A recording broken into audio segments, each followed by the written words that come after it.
اعوذ باللہ من الشیطان الرجیم بسم اللہ الرحمن الرحیم اللہم صلی علی سیدنا محمد مبارک وسلم۔ آئیے ناظرین، آج ہم آپ کو ایک زبردست عمل دیتے ہیں۔ رمضان المبارک کی راتوں میں جو بھی اس عمل کو کرے گا، اللہ تعالیٰ اس کی دنیا اور آخرت کی ہر مشکل کو آسان فرما دیں گے اور اس کو دنیا اور آخرت کی نعمتوں سے نواز دیں گے۔ اللہ تعالیٰ دنیا اور آخرت کی ہر مشکل کو آسان فرما دیں گے۔ یہ بہت زبردست عمل ہے اور بہت بار آزمایا ہوا بھی ہے۔ انشاءاللہ تعالیٰ اس سے پہلے ہم آپ کو شب قدر کے بارے میں بتائیں گے۔ نبی کریم صلی اللہ علیہ وسلم کا ارشاد ہے، جو شخص لیلۃ القدر میں ایمان کے ساتھ اور ثواب کی نیت سے عبادت کے لیے کھڑا ہو، اس کے پچھلے تمام گناہ معاف کر دیے جائیں گے۔ ثواب کی امید رکھنے کا مطلب ہے کہ کسی کو دکھاوا ریاکاری نہ کرے، بدنیتی سے کھڑا نہ ہو، بلکہ اخلاص کے ساتھ محض اللہ کو خوش کرنے کے لیے کی نیت سے کھڑا ہو۔ بہقی میں حضرت انس رضی اللہ عنہ سے منقول ہے کہ نبی کریم صلی اللہ علیہ وسلم کا ارشاد منقول ہے کہ شب قدر میں حضرت جبرائیل علیہ السلام فرشتوں کے ایک گروہ کے ساتھ اترتے ہیں اور جس شخص کو ذکر وغیرہ میں مشغول دیکھتے ہیں اس کے لیے رحمت کی دعا کرتے ہیں۔ اپنے پروردگار کے حکم سے ہر طرح کی خیر لے کر زمین کی طرف اترتے ہیں،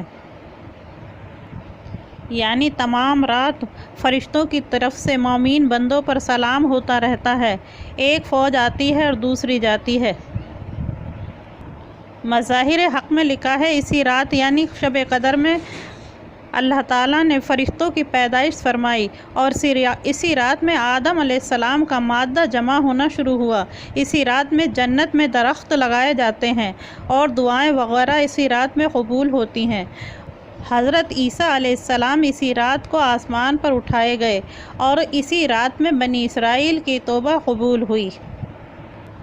مثلاً لیلۃ القدر ہی میں جب کوئی شخص ثواب کی امید سے عبادت کرتا ہے اور اپنی بدعمالیوں پر، اپنے گناہوں پر شرمندہ ہوتا ہے تو اس کی توبہ کو حق تعالی شانہ قبول فرما لیتے ہیں۔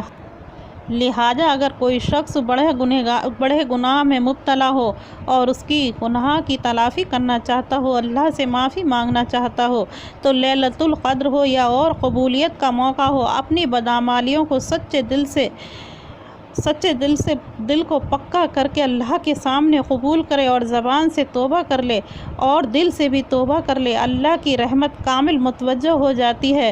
گناہ چاہے بڑا ہو یا چھوٹا، سب کو اللہ تعالیٰ معاف فرما دیتے ہیں۔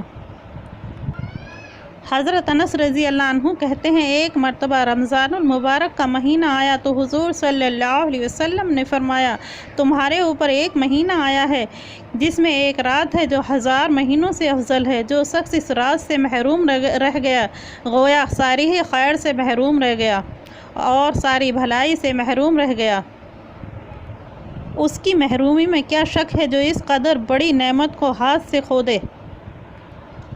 آخر کوئی تو بات تھی کہ نبی کریم صلی اللہ علیہ وسلم ساری بشارتوں کے باوجود، سارے اللہ کے وعدوں کے باوجود اور اللہ کے وعدوں پہ یقین بھی تھا، پھر بھی اتنی لمبی نمازیں پڑھتے کہ پاؤں مبارک پر ورم آ جاتا تھا۔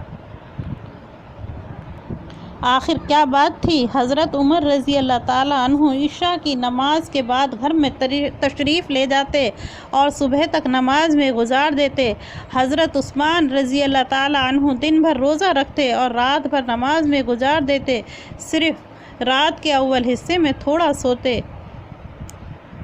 اور ایک رکعت میں پورا قرآن پڑھ لیتے۔ حضرت شداد رضی اللہ تعالیٰ عنہ رات کو لیٹتے اور تمام رات کروٹیں بدل کر صبح کر دیتے اور کہتے، یا اللہ، آگ کے ڈر نے میری نیند اڑا دی۔ صلہ بن اشیم رحمۃ اللہ رات بھر نماز پڑھتے اور صبح کو یہ دعا کرتے، یا اللہ، میں اس قابل تو نہیں کہ جنت مانگوں، صرف اتنی درخواست ہے کہ آگ سے بچا دیجیے۔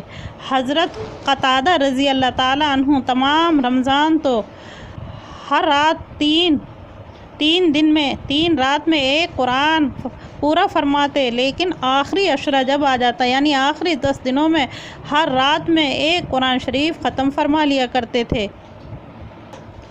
نبی کریم صلی اللہ علیہ وسلم ارشاد فرماتے ہیں، اللہ جل شانہ کا ارشاد ہے، اے ابن آدم تو میری عبادت کے لیے فارغ ہو جا، میں تیرے سینے کو مالداری سے بھر دوں گا، تیری فقر اور تیری مفلسی یعنی تیری غریبی کو بند کر دوں گا، ورنہ تیرے سینے کو میں پریشانیوں سے بھر دوں گا، مشغلوں سے بھر دوں گا اور تو اسے حل نہ کر پائے گا۔ یعنی ہم اگر اللہ کے لیے اپنے آپ کو فارغ نہ کریں گے تو ہماری مشکلیں حل نہ ہوں گی، اللہ تعالیٰ ہمیں مشکلوں میں ڈال دے گا، ہماری پہاڑ جیسی مصیبتوں میں ہمیں پھنسا دے گا۔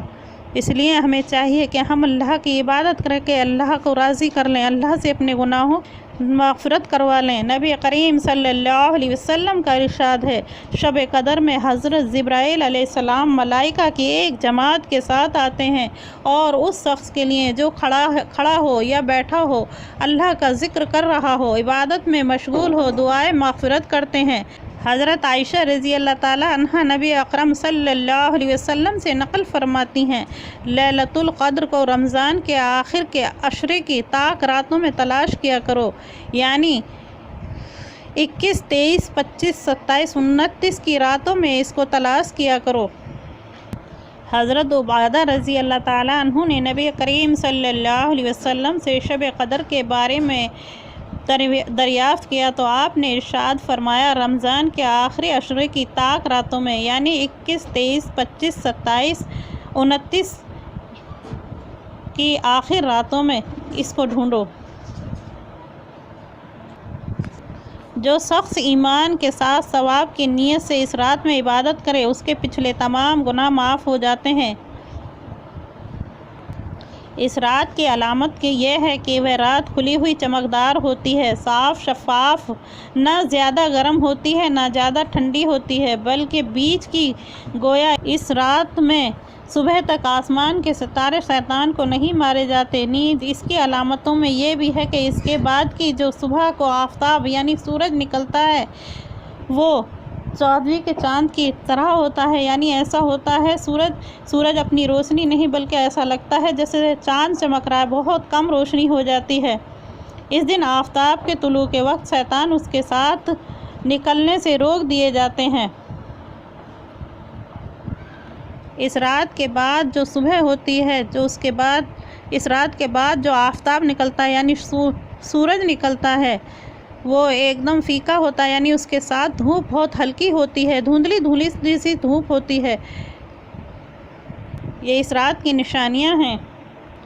حضرت عائشہ رضی اللہ تعالیٰ عنہا نے حضور صلی اللہ علیہ وسلم سے پوچھا، یا رسول اللہ، اگر مجھے شب قدر کا پتہ چل جائے تو کیا دعا مانگوں؟ تو حضور صلی اللہ علیہ وسلم نے فرمایا، اللہم انک عفو تحب العفو فاعف عنی، اسے پڑھا کرو اور اس کے معنی ہیں، اے اللہ بے شک تو معاف کرنے والا ہے، پسند کرتا ہے معاف کرنے کو، پس معاف فرما دے مجھے بھی۔ یہ دعا نہایت ہی جامع ہے، یعنی اس دعا کے بہت زیادہ فائدے ہیں اور اس دعا کو ہمیں رات میں ہر روز 10 دن کے جو آخر کے 10 دن ہوں اس میں کم سے کم 41 بار اس کو پڑھنا چاہیے، یا ایک تسبیح ہمیں ضرور اس کی پڑھنی چاہیے۔ اللہ تعالیٰ اگر ہمارے گناہوں کو معاف فرما دے گا تو ہماری دنیا اور آخرت کی تمام مشکلوں کا آسان فرما دے گا۔ اب آپ کو ہم اپنا وظیفہ بتا دیتے ہیں جس سے اللہ تعالیٰ ہمیں دنیا اور آخرت کی تمام نعمتوں سے نواز دے گا، دنیا اور آخرت کی ہر دعا کو قبول فرما لے گا، دنیا اور آخرت کی تمام مشکلوں کو آسان فرما دے گا۔ یہ جو ہمارا عمل ہے یہ بہت زیادہ زبردست ہے، بہت ہی زیادہ کامیاب ہے۔ اس عمل کو آپ ضرور کریں۔